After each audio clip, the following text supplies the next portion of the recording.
実は別れてたんです。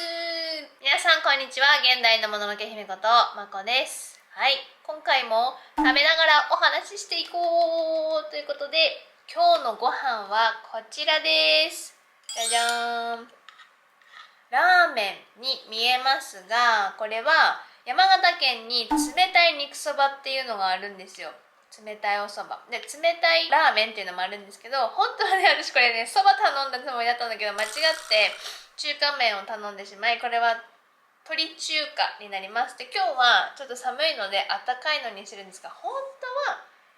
冷たくしても食べれるんだよ。で、中華麺とそば麺とあって、すごい鶏だしが効いてて美味しくて、なんといってもこのお肉、これが親鶏を使ってるから歯ごたえがめちゃくちゃいいの。なのでこれから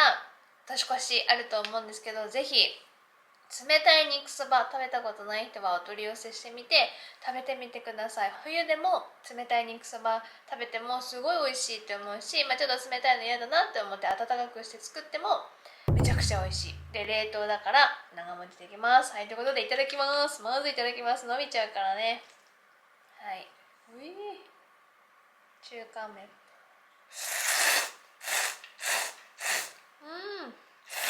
めち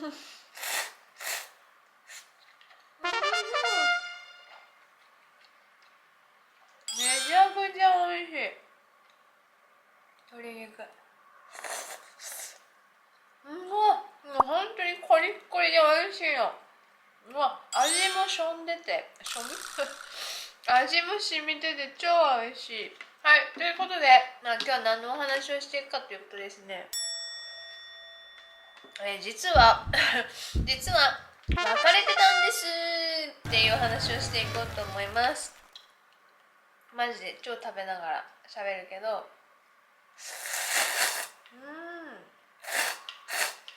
知ってる方々、よく私の YouTube 見てくれてる方々は知ってると思うし、11月にやった生配信、酔っ払い生配信見てない方はちょっとぜひ見てほしいんですけど、その時にも一番最後にもう別れたんだよって言ってます。一人生配信誕生日してる時点で結構一人なんですって言ってたから、気づいて察してくれてる方もいらっしゃったと思うんですけど、お別れしました。8月に出会ってお付き合いしたのが8月の末くらいで、お別れしたのは10月の中頃なんで、本当に1ヶ月半くらい、出会って3ヶ月くらいでお別れしたんですけど、やっぱダメだったっていうか、まこちゃんからお別れを告げたんですが、付き合った時の動画でも言ってるけど、お付き合いするまで1回も会ったことがなかったの。もうやり取りして電話してメール LINE してで、初めましてって会った時にお付き合いしたっていうこともあって、知ってるようでやっぱりなかなか知れてなかったなっていうのが正直あったかな。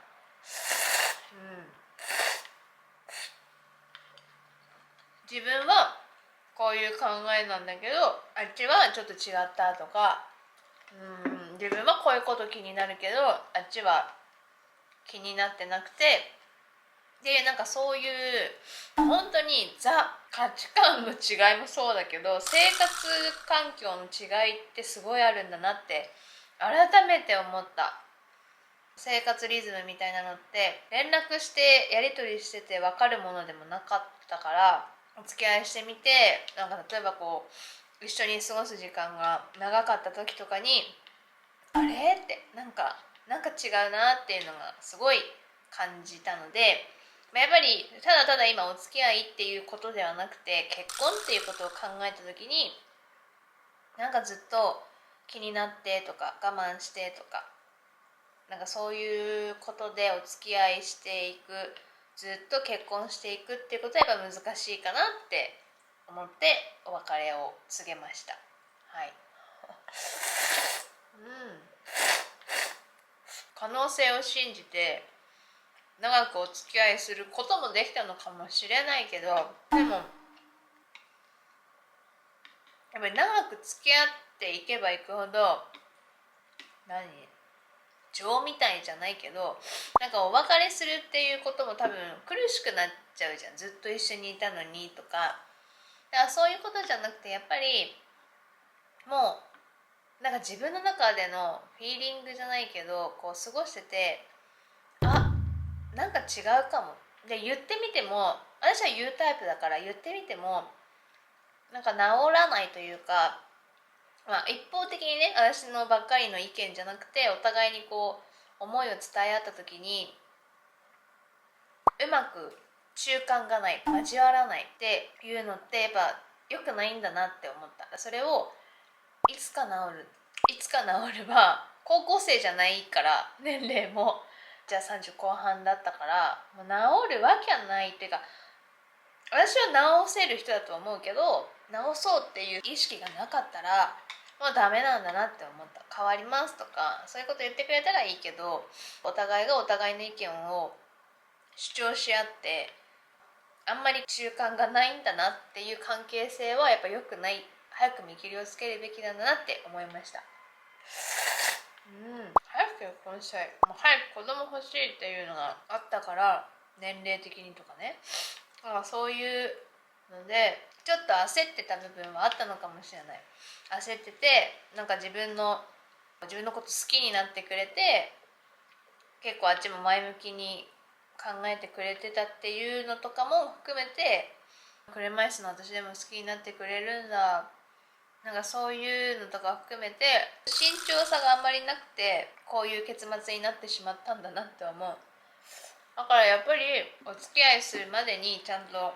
会って、当たり前なんだけどさ、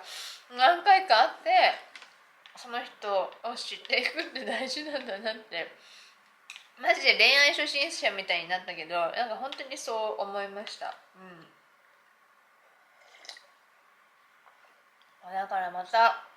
マッチングアプリ消したんだけどさ、やっぱ出会いないからマッチングアプリするかっては思ってますね、出会いを求めてマッチングアプリするかもしれないですけど、ただこれから今後もし彼氏ができた場合はもう報告するのをやめようと思います。 YouTube ライブとかの中で会話でね、彼氏いますかとかどうですかっていう、そういう質問された時は別にいるって言うと思うけど、分かんない気分でね。ただわざわざこう YouTube で彼氏できましたっていう発表はもうしないかなって思います。なんで私が彼氏できましたかっていうのを報告してたかというと、なんかいいでしょうイエーイイチャイチャイエーイっていうことをやりたかったわけではなくて、車椅子の人でもちゃんと恋愛できるよっていうことを当事者の女性、特に女性陣、恋愛なかなか前向けないなっていう人たちに対してもなんかリアルにちゃんとお伝えしたかった、発信したかったっていう思いがあったので、彼氏できましたっていうのを言ってました。ただもう2回も言ってるので、別にもういいかなって思います。でだから今後はどうだろうね、本当に多分結婚するってなった時にまたそういうお話をしていこうかなと思いますのでまこちゃんの恋愛話はもうこれで一旦もしかしたら収まるんじゃないかなというふうに思いますはい、ということで完食しました。ごちそうさまでございました。今回また食べながら報告させていただきました。とりあえず鶏中華とか鶏冷たい肉そば本当に美味しいので、年越し注文して頼んでみてください。はい、この動画が良かったなと思っていただけたのであれば、ぜひいいねボタンと、あとはチャンネル登録をよろしくお願いします。では本日も最後までご視聴ありがとうございました。